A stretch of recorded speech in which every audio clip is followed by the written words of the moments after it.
devant ton trône de ma vie. Vous savez, il y a certaines situations dans la vie que tu ne peux rien faire. Ce n'est que Dieu qui peut agir. Ce n'est que Dieu qui peut dire un mot et la chose, la situation change. Alors c'est ce que je dis simplement, Seigneur, je m'abandonne à toi, que tu prends contrôle de tout.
Merci encore, je vais vous inviter le 15 mars à Collège Maisonneuve. Venez maman, on va adorer encore Dieu. Amen. Alors nous allons prendre rapidement la Bible dans le livre de Colossiens chapitre 2. Nous lirons à compter du verset 6 jusqu'au verset 15. Alors, depuis dimanche passé, nous avons commencé sur un thème où je parlais du Dieu des spectacles. Pourquoi Dieu des spectacles? Vous savez, souvent, quand nous parlons de spectacle, le monde se réfère à ce qui se passe dans les salles de spectacle, tout ce que les hommes font pour impressionner le monde. Mais quand je relis la Bible, nous voyons que notre Dieu est un Dieu qui aime faire des choses pour que les hommes voient et témoignent de sa grandeur. Voilà pourquoi un jour il parle par l'entremise de son serviteur Esaïe. Il dit qui a annoncé ces choses d'avance, qui a prédit tous ces événements avant même qu'ils ne soient. Pourquoi? Parce que Dieu est un Dieu qui aime l'étonnement. Selon le livre de Jean chapitre 5 verset 20, la Bible déclare ceci: ce que le Père fait, je le fais aussi. Il le révèle au Fils, et il me montrera des choses plus grandes que vous serez dans l'étonnement. Amen. Ça, c'est Jésus-Christ qui était en train de parler, parce que le disciple, tous ceux qui l'entouraient, étaient impressionnés et étonnés par ce qu'il était en train de faire. Mais il leur fit comprendre que oui, il faut que vous puissiez comprendre et mettre dans votre tête que ce que le Père fait n'est pas des petites choses, mais quand il le fait, il le révèle à celui qui l'a choisi, à celui qui l'a élu. Et quand il le fait pour un seul objectif, pour que le monde soit étonné. Parce qu'il n'y a rien qui peut attirer l'attention d'un homme ou d'une humanité incrédule si ce n'est le miracle. Amen. Voilà pourquoi Dieu a toujours voulu confirmer sa parole par des signes, des prodiges et des miracles. Le miracle est le domaine de Dieu. Il y en a certains qui disent aujourd'hui que le miracle, le temps de miracle est passé. Mais quand nous lisons la Bible jusqu'au livre de l'Apocalypse, nous voyons que le Seigneur ne cesse d'insister. Et Jean chapitre 14, verset 12 nous dit ceci, que si vous croyez en moi, vous ferez ce que moi j'ai eu à faire et vous ferez de plus grandes choses. Mais j'aime encore Paul. Il dit ceci, qu'avec Christ, nous ferons des exploits. Amen. Cela veut simplement dire, quand on parle d'un exploit, c'est quelque chose que personne n'a été capable de réaliser avant celui qui vient de le réaliser. Amen. Amen. Amen. Alors, c'est pourquoi je disais dimanche passé qu'un chrétien, je parle aux chrétiens. Donc, si tu n'es pas chrétien ce matin, l'occasion te sera donnée pour que tu deviennes chrétien. Mais je parle aux chrétiens ce matin et je dis ceci. Les promesses de Dieu par rapport aux chrétiens sont tellement grandes et tellement nombreuses que, à force de vivre dans un monde incrédule, beaucoup ont commencé à réfléchir comme le monde et n'arrivent plus à palper ou à expérimenter la puissance et la gloire de Dieu. La Bible dit, la promesse que Dieu fait à l'Église, Jésus-Christ avant de partir, il a marché 40 jours avec ses disciples et le 40e jour avant d'être enlevé, il parle, il dit, vous recevrez une puissance, le Saint-Esprit survenant sur vous, alors vous serez mes témoins. Alors la question que je me pose, pourquoi Dieu comptait beaucoup sur la puissance avant que ce monde puisse se lever et être des témoins auprès d'un monde incrédule? J'expliquais ici pendant la retraite que la doctrine est discutable. La preuve en est qu'aujourd'hui nous voyons plusieurs courants dans l'Église. Certains croient à ceci, d'autres croient à cela, d'autres ne croient pas à ceci, d'autres ne croient pas à cela.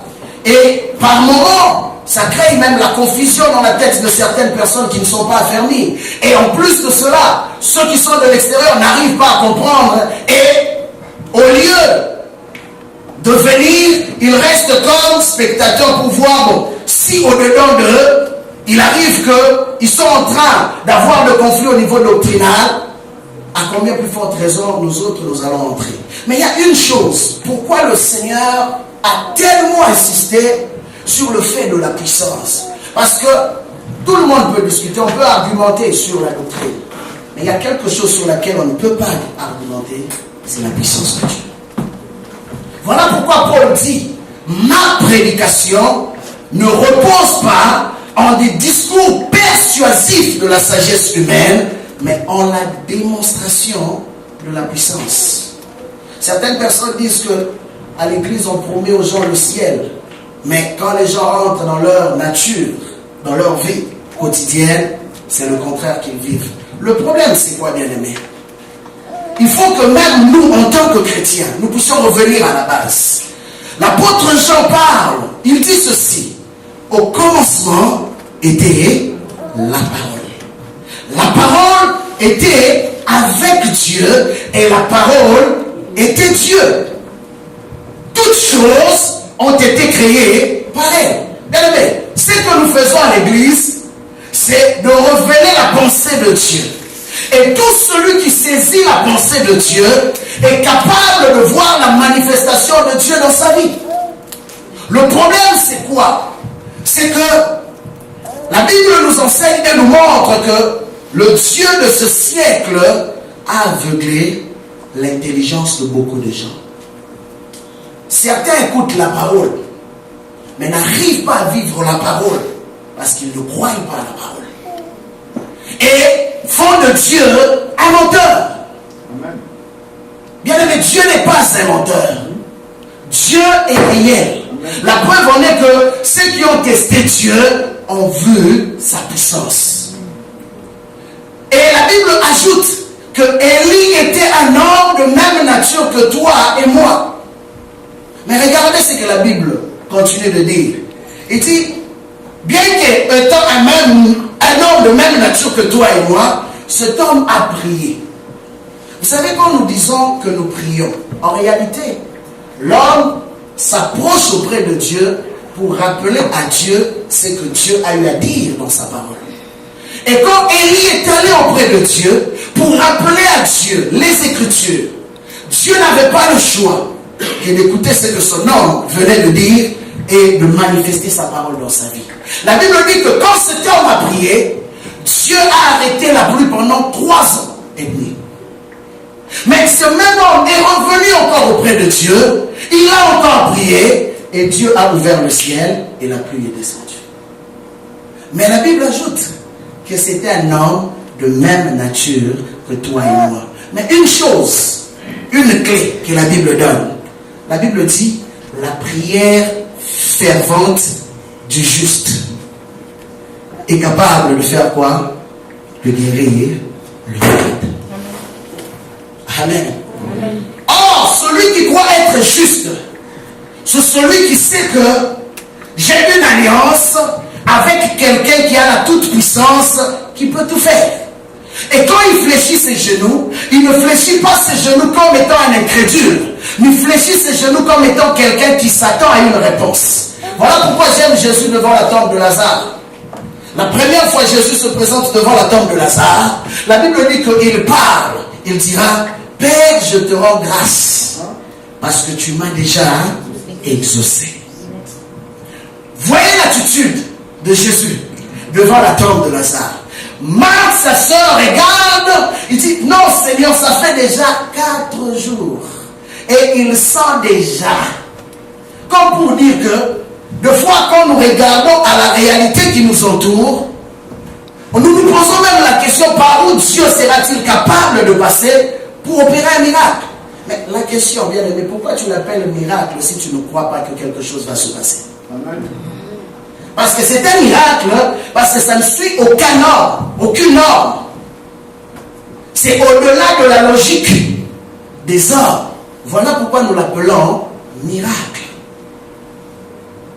Il était dit que tout celui qui sera pendu au bois était maudit. Mais regardez que Dieu a choisi seulement ce même bois, où la loi a dit, tout celui qui sera pendu au bois sera maudit. Jésus-Christ est passé par la même croix pour devenir une bénédiction, une source de bénédiction pour tous ceux qui allaient croire après. Amen. Amen. Voilà pourquoi je dis, les choses de Dieu sont très illogiques. Ça ne fonctionne pas à la manière des hommes. Ça ne fonctionne pas à la manière de la sagesse humaine. C'est pourquoi Paul dit, la prédication de la croix est une folie pour les incrédules. Comment tu peux m'expliquer qu'un homme acceptait de mourir et payer le prix de toute l'humanité? En vertu de quoi? Mais c'est ça la logique de Dieu. Confondre l'intelligence des intelligents. Confondre la sagesse des sages. Et la Bible dit, ainsi comme vous avez reçu Christ Jésus, marchez en lui. Alors j'ai introduit cela dimanche passé en disant ceci. En réalité, nous ne marchons pas en quelque chose. Nous marchons sur quelque chose. Mais ici, l'apôtre utilise un autre langage pour encore troubler l'intelligence des hommes. Il dit, marchez en lui. Et quand vous marcherez en lui, il y a des choses qui s'en suivent. Je vais expliquer ce matin. Qu'est-ce que l'apôtre a voulu nous dire à travers ces passages de la Bible? En réalité, c'est que tout celui qui a eu à croire au Seigneur Jésus-Christ, qui est attaché à la parole de foi, c'est une personne qui vit maintenant à l'intérieur de Jésus-Christ. Voilà pourquoi il ajoute en disant, notre vie est cachée en Christ et Christ en Dieu. Ce qui veut dire, comme je disais dimanche, que personne ne peut t'atteindre s'il n'a pas commencé par atteindre Dieu le Père, atteindre Dieu le Fils.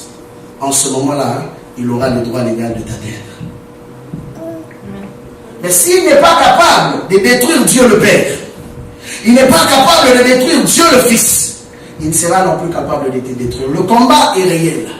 Le combat est notre vie. La Bible dit tous ceux qui veulent vivre pieusement en Christ seront persécutés. C'est logique que tu passes par plusieurs combats. Tu sais pourquoi tu es combattu? C'est parce que tu as décidé de couper le pont avec ta vie du passé. Et ta vie du passé, ou les démons de ton passé, continuent à réclamer ta vie. Voilà pourquoi Jésus-Christ parle en ce terme. Il dit quand quelqu'un est délivré d'un esprit mauvais, l'esprit mauvais part. Il va dans le lieu aride, il cherche une maison où rester. Mais s'il ne trouve rien, qu'est-ce qu'il va faire? Il va retourner. Mais quand il retournera, il regarde, il trouve que la maison est balayée mais vide. Il y a une différence. La maison est propre, mais vide. Qu'est-ce qu'il va faire? Il ne va pas entrer. Il prend tout son temps, il retourne encore en enfer. Prendre 7 autres démons. La Bible les appelle des esprits plus méchants que lui. Et va revenir avec ces 7 autres démons pour reposséder cette maison qu'ils avaient perdue. La Bible dit que l'état de cette personne deviendra pire qu'auparavant. C'est pourquoi vous allez voir que la plupart des chrétiens qui sont retournés dans le monde deviennent même pires que les païens. Pourquoi? Parce que les démons qui ont été chassés autrefois dans leur vie ont repris place en force. Et en d'autres termes aussi, une personne qui autrefois a eu à faire la prière d'acceptation, d'abandonner sa vie du passé, mais dans le parcours chrétien, a commencé à vivre un pied dedans et un pied dehors. Il devient un territoire propice pour que les ennemis viennent assiéger sa vie. Lisez très bien la Bible, vous remarquerez que tous les démoniaques, tous les démons qu'on chassait dans la Bible, c'était auprès des personnes qui n'avaient pas accepté le Seigneur. Mais pour ceux qui avaient accepté le Seigneur, en réalité, on les affermissait dans la parole. Mais le problème, pourquoi on retrouve encore beaucoup de chrétiens, beaucoup de ceux qui fréquentent l'église, et étant possédés par les démons, c'est parce que beaucoup de personnes n'ont pas abandonné pleinement leur vie au contrôle de Dieu. Beaucoup sont à l'église, mais vivent encore dans le péché.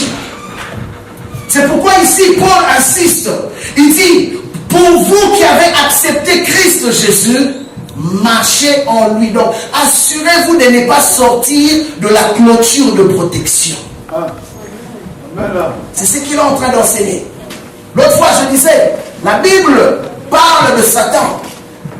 Et l'apôtre Pierre dit, votre adversaire, le diable, rôde comme un lion rugissant, cherchant qui détruire ou encore dévorer.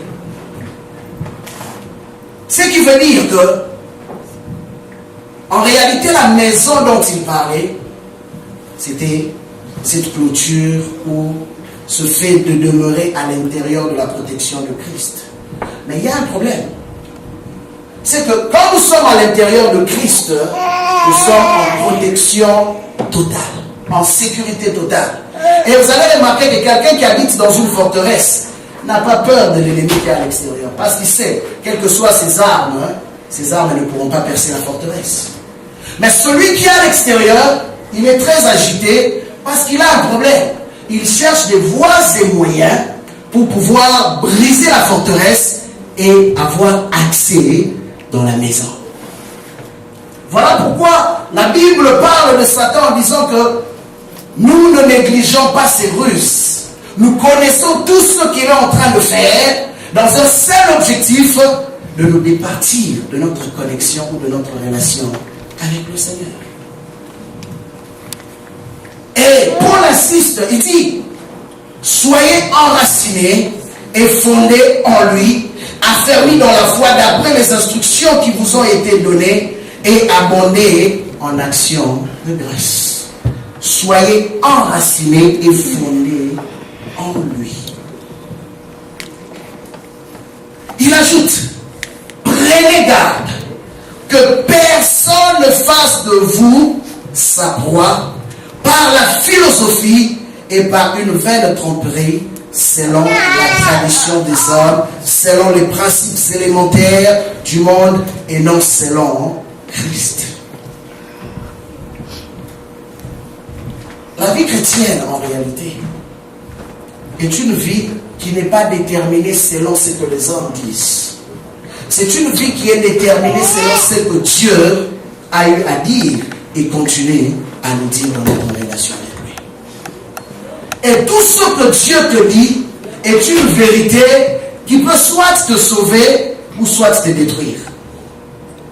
Voilà pourquoi il dit ceci, que les paroles que je vous ai prononcées, c'est elles qui vous condamnent.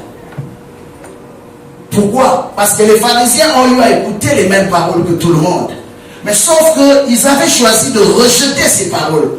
Mais il dit aussi, pour tous ceux qui le reçoivent, automatiquement cette parole fait d'eux des enfants de Dieu, non nés de la chair ou de la volonté humaine, mais nés de l'esprit. Or, tout celui qui naît de l'esprit, selon les Écritures, est comme un vent. Et celui qui est comme un vent, la Bible déclare, personne ne peut l'arrêter parce qu'on ne sait d'où il vient et où il s'en va. En d'autres termes, le vent surprend toujours. C'est pourquoi nous parlons du Dieu qui aime surprendre le monde. Dieu choisit toujours des choses viles, des personnes négligées, des personnes qui ne sont pas considérées pour étonner le monde. C'est ça que Dieu aime faire. La preuve en est que la plupart de ses disciples, il y a eu juste quelques-uns qui étaient distingués quand même dans la société, mais la plupart n'étaient pas distingués. La plupart étaient déconsidérés. Mais Dieu les a pris pour faire d'eux des hommes extraordinaires. Au point que même les docteurs de la loi, en écoutant Pierre et Jean en train de parler dans Actes chapitre 4, la Bible dit qu'ils étaient tous dans l'étonnement en voyant l'assurance de ces hommes. Mais ils ont reconnu une chose, ils ont dit, mais ces hommes sont de la classe de ceux qui sont sans instruction. Mais une seule chose que nous reconnaissons, ils ont marché avec Christ. Bien aimé, quelqu'un qui marche avec Dieu ne force rien. Ça se voit dans sa vie quotidienne. Vous savez, tu peux dire aux gens que je suis ceci, je suis cela. Mais ce que les gens attendent de voir, ce sont les effets ou ce que tu es capable de produire. Voilà pourquoi Salomon dit, c'est les résultats des partages, ceux qui se disent être puissants. Et Jésus-Christ, ce jour-là, la Bible dit qu'on l'emmena comme un agneau qu'on emmène à la boucherie. Mais il savait qu'il avait une mission à accomplir. Et cette mission, c'était pour te prendre, toi et moi, et nous introduire dans son royaume de gloire. Pendant très longtemps, nous étions malmenés par l'ennemi. Pendant très longtemps, nous étions captifs auprès de l'ennemi. Mais Jésus-Christ, dans sa miséricorde, a laissé son trône et a dit, je vais descendre uniquement pour me révéler à telle personne, pour racheter sa vie. Et je disais que la croix, en réalité, ne t'a pas enrichi. La croix a juste payé ta dette. Voilà pourquoi la Bible parle du rachat. Pourquoi, quand Jésus-Christ est monté à la croix, la Bible nous montre qu'il était simplement allé payer la dette qui avait rendu ta destinée captive. Et à chaque fois, il y avait toujours un problème. Quand un ancêtre dans ta famille péchait, ce péché-là suivait jusqu'à la 4e génération. Et à chaque fois que tu essayais de faire quelque chose, tu retrouvais en toi ce que tes parents ont fait, ce que tes arrière-parents ont fait, ainsi de suite. Tu étais comme enchaîné. Même voulant faire des bonnes choses, mais tu te retrouvais toujours tombé dans le piège de ce qui s'est passé dans ta famille. Mais la Bible dit que quand Jésus-Christ est monté à la croix, il a fait quelque chose. Il a commencé par annuler l'acte de la condamnation. Amen. Amen. C'est pourquoi j'aime Paul dans Romains chapitre 1. Il dit, qui condamnera les élus de l'Éternel? Tu aimes bien qu'on te condamne. Tu aimes bien qu'on te dise que ta vie est liée. Mais j'aimerais te dire ce matin, je pourrais contredire un peu beaucoup de personnes, mais je ne suis pas là pour ça. Mais j'aimerais te dire que selon les Écritures, tout celui qui est en Christ, sa destinée ne peut pas être liée. Amen. Peut-être qu'on va te dire que Daniel, au temps de Daniel, quand il priait, il y a eu un ange qui est venu. Bien aimé, est-ce que tu as entendu Daniel? La Bible dit, sachant que nous avons un souverain sacrificateur. Lui, il n'entre pas une fois là. Il est entré une seule fois pour toutes. Pour tout payer, pour que toi tu sois libre. Et tu continues à me parler de Daniel. Alors, j'aimerais aussi te parler de la guerre qu'il y a eu au ciel. La Bible dit que dans le temps ancien, quand Satan s'est révolté, il y a eu une guerre au ciel. Et il fallait que Michel soit là pour être capable de pousser le diable hors le ciel. Pourquoi? Parce que c'était l'ange de guerre. Mais regardez, quand Jésus-Christ est ressuscité d'entre les morts, la Bible parle maintenant d'un autre ange. Il n'était même pas un archange, simple ange. Mais la Bible dit un ange puissant. C'est celui-là qui est allé prendre Satan. Apocalypse chapitre 20. C'est celui-là qui est allé prendre Satan. Il l'a emmené dans les abîmes pour le lier pendant 1000 ans. Donc Michel était resté tranquille. Il dit, petit, toi, vas-y. Amen. C'est ça qui est la vérité. Allez-y comprendre. Pourquoi? Parce que les dispensations ont changé. Beaucoup de chrétiens vivent encore sous la loi. Voilà pourquoi ici Paul insiste. Il dit, prenez garde que personne ne fasse de vous sa proie par des philosophies. Prenez garde. Jésus-Christ parle aux disciples, il dit, vous connaîtrez la vérité, et la vérité vous affranchira. Ok. Je disais l'autre fois, le combat spirituel est une réalité de tout chrétien. Mais un chrétien qui est dans le Seigneur, on ne peut pas le retrouver avec des démons. Si on te retrouve avec des démons, c'est que tu as un problème. C'est que tu n'as jamais donné pleinement ta vie à Jésus-Christ. Je te dis la vérité ce matin. C'est que tu marches un pas dedans et un pas dehors. Voilà pourquoi tu as des démons. Parce que Jésus-Christ le dit, si un démon est chassé, il part. Mais toi, après 30 ans, 20 ans, 10 ans, 5 ans, il y a toujours des démons qu'on doit chasser. Lisez la Bible. Actes des apôtres nous montrent le fonctionnement de l'Église. C'est que dans l'Église primitive, tous ceux auprès de qui on faisait le travail de chasser les démons, c'était des personnes qui n'étaient pas de l'Église. Et quand on chassait les démons, après, il faut commencer à fréquenter les églises. Mais nous voyons que Jésus-Christ, en parlant ici, à travers Paul, nous dit une chose. Car en lui, verset 9, car en lui habite corporellement toute la plénitude de la divinité. Bien aimé, ok. Je vais m'arrêter simplement là avant de continuer. On dit en lui. Or, au début, quelqu'un dit Paul marchait en lui. Bien aimé, ok, toi tu es en Jésus-Christ, en qui habite toute la plénitude de la divinité, devant qui le diable et ses démons tremblent, et tu sois encore possédé dans le ventre de Jésus. C'est que Jésus est possédé. Amen. Amen. Montrez-moi un apôtre qui était possédé. Montrez-moi un disciple de Jésus qui était possédé. Voilà la faiblesse de l'église d'aujourd'hui. Parce qu'il y a beaucoup d'inconvertis dans l'église de Dieu. Il y a beaucoup de personnes qui fréquentent l'église, mais ne sont pas convertis. Ils ont toujours besoin qu'on leur impose les mains. Bien aimé. On va même te faire entrer des démons. Jusqu'à quand on continuera à chasser les démons sur ta vie? Jusqu'à quand?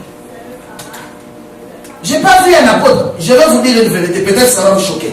Vous savez, même Pierre, après avoir renié Jésus 3 fois, nulle part la Bible a dit qu'il a été délivré d'un démon. Avez-vous déjà lu ça? Ah, les gens me regardent. Hein.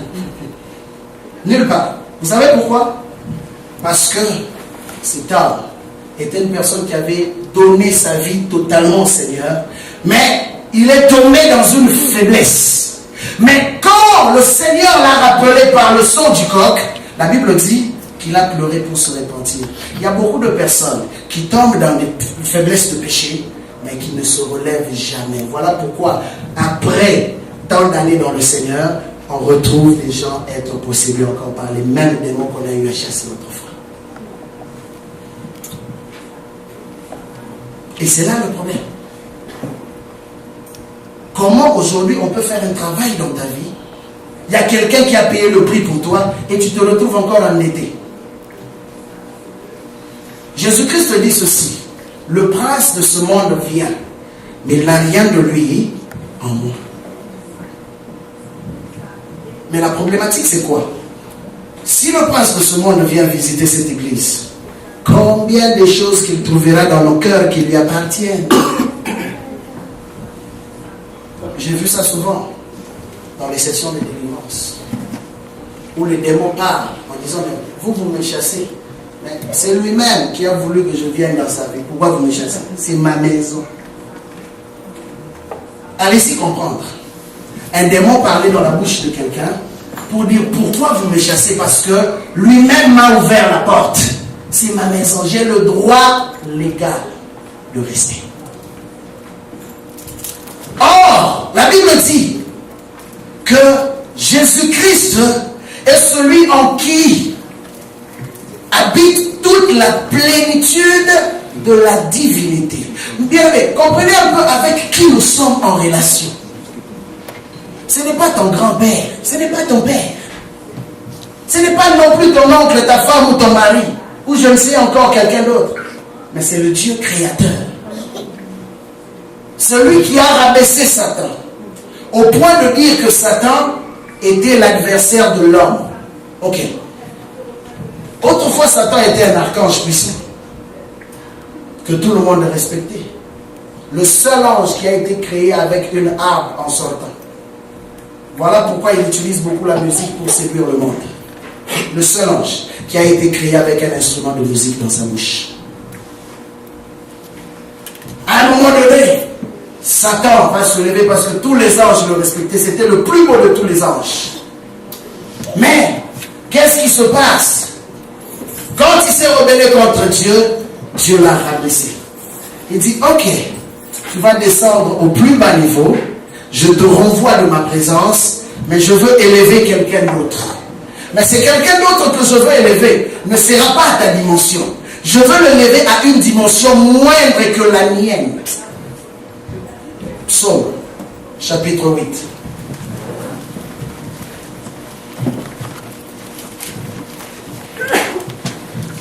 Psaume, chapitre 8.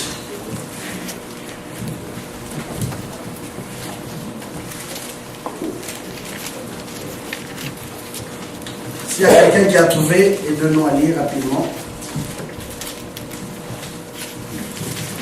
Psaume chapitre 8, à compter du verset 4. Quand je contemple les cieux, ouvrage de tes mains, la lune et les étoiles que tu as créées, qu'est-ce que l'homme pour que tu te souviennes de lui? Et le Fils de l'homme pour que tu prennes garde à lui? Tu l'as fait le peu inférieur à Dieu, et tu l'as couronné de gloire et de magnificence. On s'arrête là. Que dit la Bible? David a contemplé toute la création de Dieu. Il a vu la grandeur de la création de Dieu. Il était émerveillé. Mais il réalise que de toute la création de Dieu, il n'y a aucune créature de tout ce que Dieu a créé qui était semblable à l'homme. Alors là, il se pose la question: qui est l'homme pour que tu penses à lui? Mais pourtant, tu l'as fait de peu inférieur, non pas aux anges, mais à toi, Dieu. Amen. Amen. À toi, Dieu. Voilà pourquoi Jean conclut en disant que celui qui habite en nous ou qui est en nous est plus fort que celui qui est dans le monde. Bien aimé, ok, si au-dedans de toi, tu penses que celui qui est plus fort que celui qui est dans le monde, ça veut dire quoi simplement? Que tu es plus fort que celui qui est dans le monde, non? Hein? Amen. N'est-ce pas, c'est ce que ça veut dire?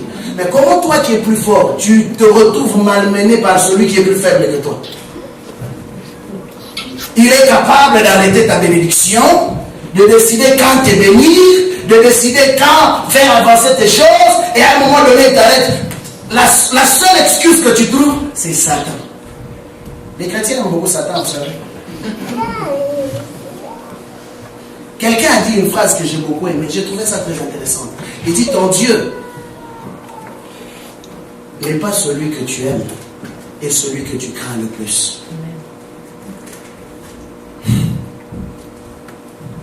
Ton Dieu n'est pas celui que tu dis aimer, mais c'est celui que tu crains le plus. Pourquoi?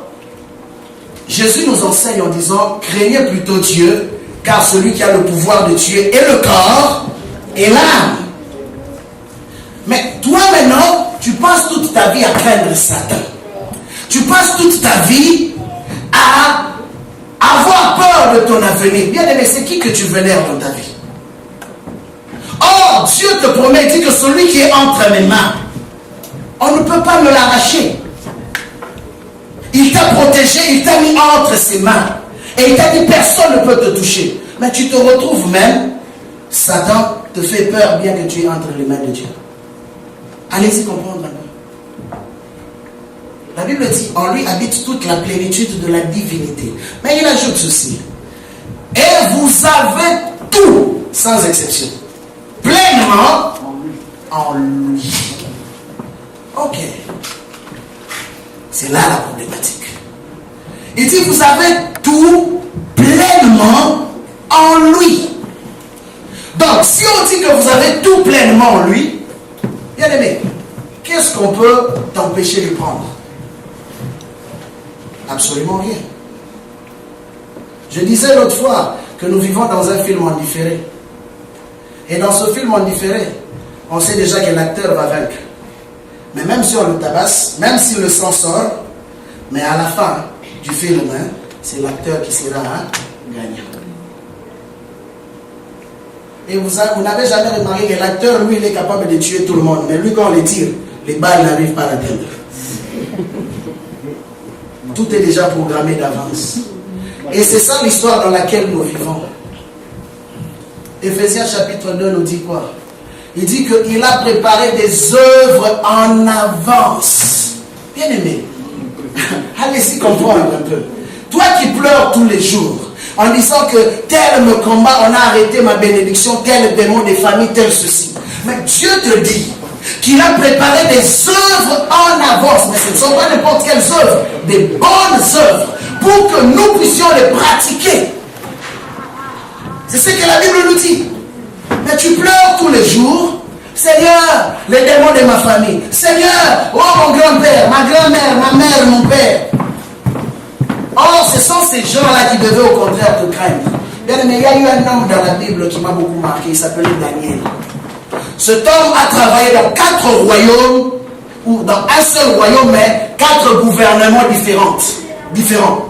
Et dans tous ces 4 gouvernements, les rois de la nation, c'était de vrais sorciers, des occultistes. Et tous ceux qui entouraient le roi, c'était des occultistes aussi.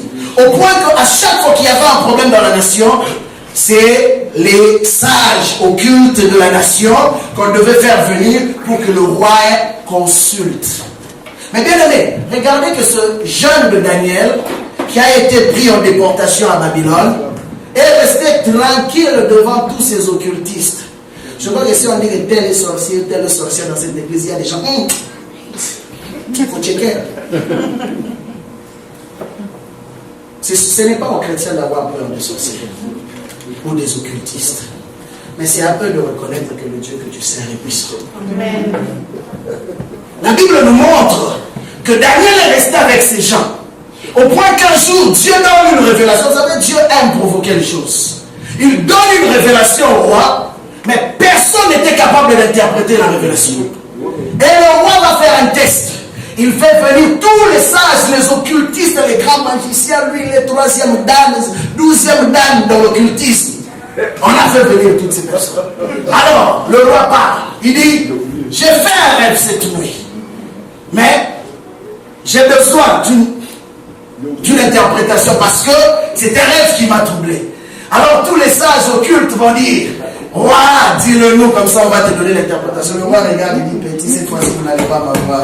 Je ne vais rien vous dire. Vous-même, vous devez me dire ce que j'ai eu à rêver cette nuit. Allez-y comprendre. Et parmi ces sages, il y avait un jeune homme qui s'appelait Daniel. La Bible dit que le roi dit, si personne n'arrive à m'interpréter, parce que le roi commence à remarquer que ces gens-là, je gaspille beaucoup d'argent, mais on dirait qu'ils sont en train de me manipuler.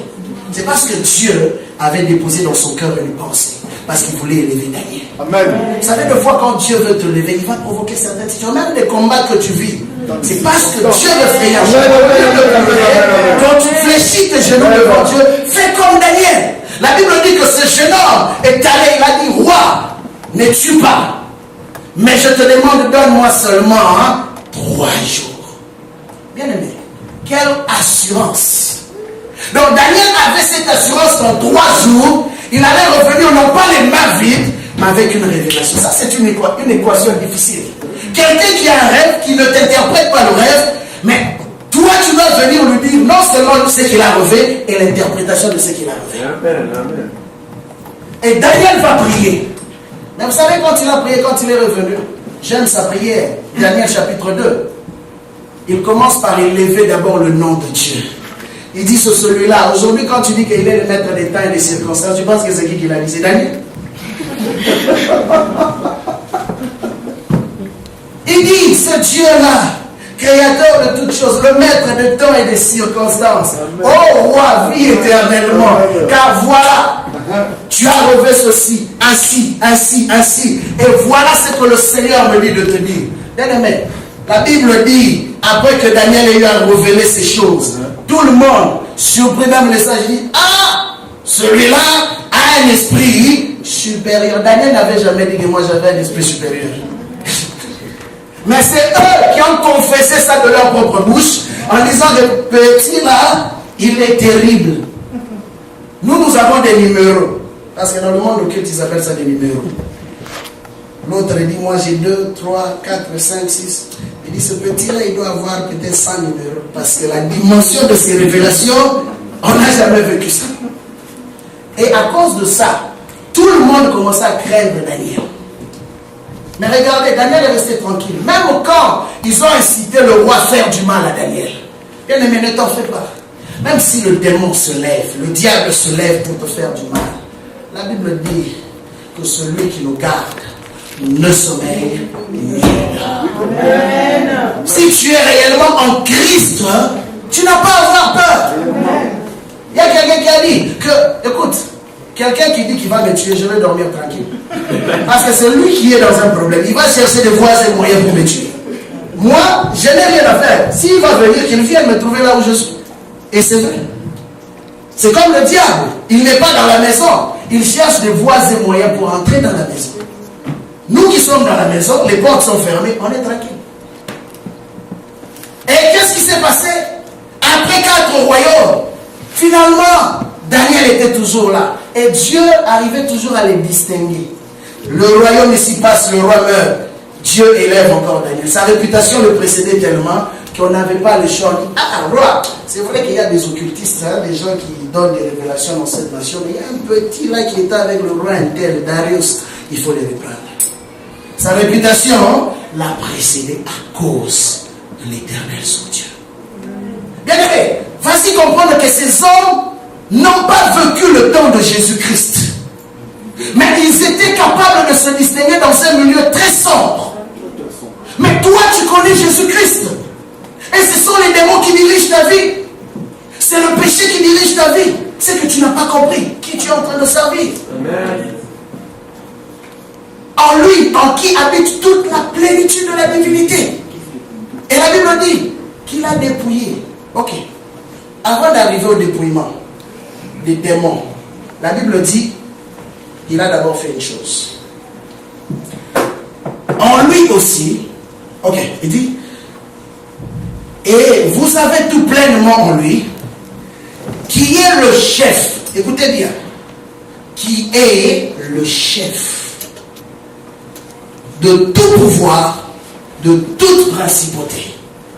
En lui aussi, vous avez été circoncis d'une circoncision qui n'est pas faite par la main des hommes, c'est-à-dire les dépouillements de la chair, la circoncision de Christ. Là, on parle du dépouillement. Dimanche passé, je nous parlais comment Dieu, Jésus-Christ à la croix de Golgotha, a eu à dépouiller le diable. Or, quand nous parlons d'un dépouillement, c'est-à-dire vous prenez tout ce que la personne a sans pour autant lui laisser une seule chose. C'est ça le dépouillement. Et ici, la Bible dit que Jésus-Christ a fait un travail. Il a commencé par nous dépouiller d'abord de nous-mêmes pour que nous puissions vivre pleinement en lui. Et j'expliquais ici mercredi pour dire une vérité. Paul parle, il dit, nous étions morts avec lui, ensevelis avec lui, et aujourd'hui nous sommes ressuscités avec lui, nous vivons avec lui. Mais le problème c'est quoi? C'est que beaucoup de personnes ne sont pas encore morts. Vous savez, quand nous parlons d'un mort, c'est une personne qui n'a plus de volonté, qui n'a plus de sentiments, qui n'a plus à faire des choses par lui-même. Le mort, c'est quelqu'un qu'on habille, qu'on lave, qu'on met dans un cercueil et qu'on va enterrer. Donc il ne dépend plus de lui-même. Or, quand la Bible dit vous étiez morts, nous étions morts, ça veut dire que nous avons accepté de nous dépouiller complètement de notre être. Selon Galates 2, chapitre 20. Pour vivre maintenant en Christ. Voilà pourquoi Paul fait la déclaration pour dire que de sorte que ce n'est plus moi qui vis, mais c'est Christ qui vit en moi. Mais beaucoup vivent encore. Il y a beaucoup de vivants. Voilà pourquoi le diable règne encore dans beaucoup de cœurs. Voilà pourquoi le péché règne encore dans beaucoup de cœurs. Parce qu'ils ne sont pas morts.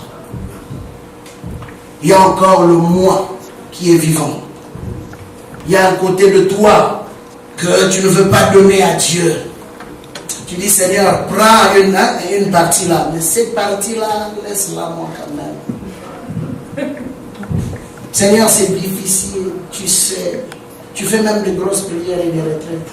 Seigneur, je peux tout abandonner, mais sauf ça. Aussi longtemps que tu garderas ce péché mignon, Dieu ne sera jamais capable de libérer pleinement. Et tu verras que le diable aura toujours une porte d'entrée. Le problème, c'est qu'il y a beaucoup de portes d'entrée. Peut-être dis-moi si Dieu me permet, je parlerai des portes d'entrée qui permet à l'ennemi de faire son travail. Et il ajoute, il dit, enseveli, verset 13. Vous qui étiez morts par vos offenses et par l'incirconcision de votre chair, il vous a rendu à la vie en nous faisant grâce pour toutes nos offenses. Bien-aimés, regardez un peu. Il dit, autrefois nous étions morts parce que nous étions pécheurs. Mais, à cause de notre relation avec Christ, il a commencé par nous dépouiller de notre vieille nature. Il a pardonné tous les péchés. Je disais dimanche ici, il n'y a qu'une seule personne qui a une mémoire qu'on peut tout effacer. Vous savez, même les disques durs d'ordinateur, les vrais informaticiens sont capables d'aller récupérer les informations qu'on a effacées. Mais la seule mémoire qui peut s'effacer sans se rappeler de ce qui s'était passé, c'est la mémoire de Dieu. Voilà pourquoi même nous humains, on dit, on pardonne, mais on n'oublie pas. C'est la nature de l'homme. Hein? Même avec toute la bonne volonté, à un moment donné, ça va revenir. Mais la Bible dit, quand Dieu pardonne, il efface. Donc en d'autres termes, il te regarde non plus comme une vieille personne. C'est pourquoi le diable maintenant est en train de jouer avec ce point. Il te rappelle constamment que hier tu avais fait ceci, hier tu avais fait cela. Mais la Bible dit, approchez-vous du trône de la grâce avec assurance. Parce que Dieu sait que si aujourd'hui tu viens te repentir sincèrement devant lui, non seulement qu'il va te pardonner, il va effacer. Tu deviens automatiquement une nouvelle personne. Mais le plus important, c'est que ne pêche de peur que ton état ne devienne grave. Alors il conclut en disant, il a effacé l'acte maintenant dont les ordonnances nous condamnaient. Il les a annulés à la croix. Quelle richesse que le Seigneur nous a donnée. Quel privilège énorme. Ce matin, l'occasion est donnée devant la face du Seigneur. Dieu veut que tu vives pleinement sa gloire. Mais ça dépend de toi. Vous savez, il y a ces démons dans la vie qui n'ont pas besoin qu'on impose les mains. Si toi-même tu es sincère avec ton Dieu, il y a ces démons qui partiront. Vous savez, des fois même pourquoi certaines délivrances deviennent prolongées.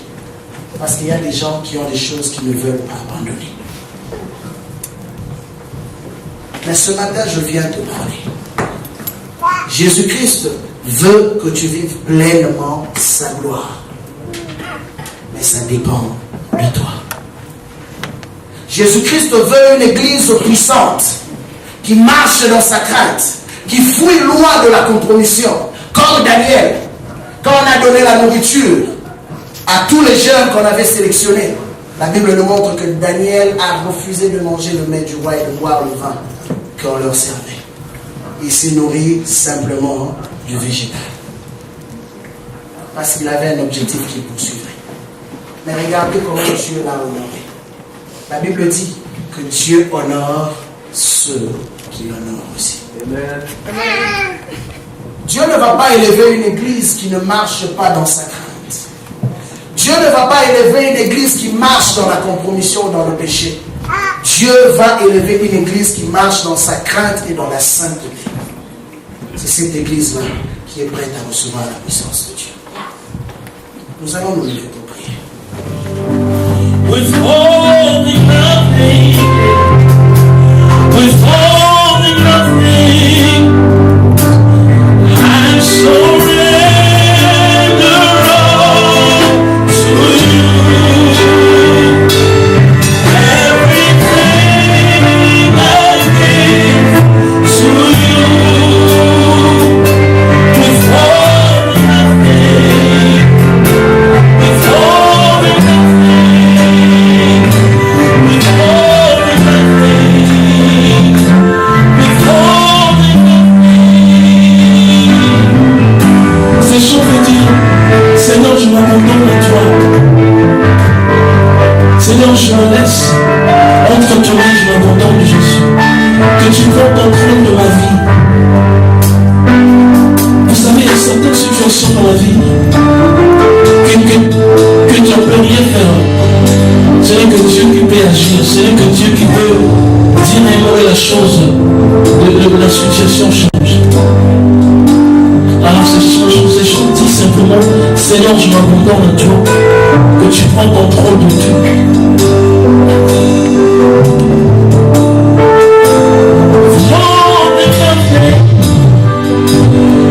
I surrender all to you.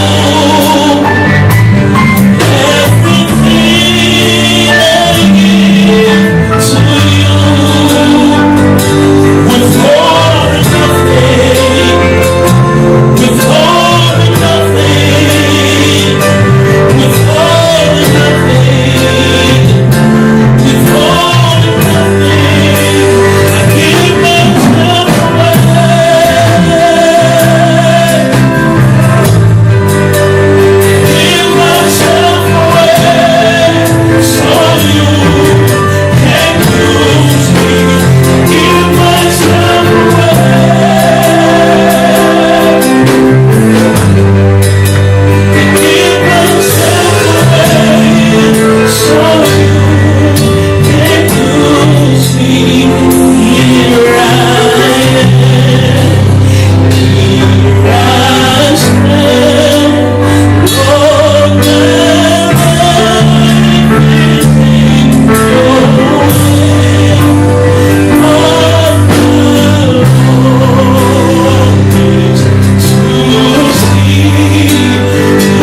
Merci encore, je vais vous inviter le 15 mars à Collège Maisonneuve.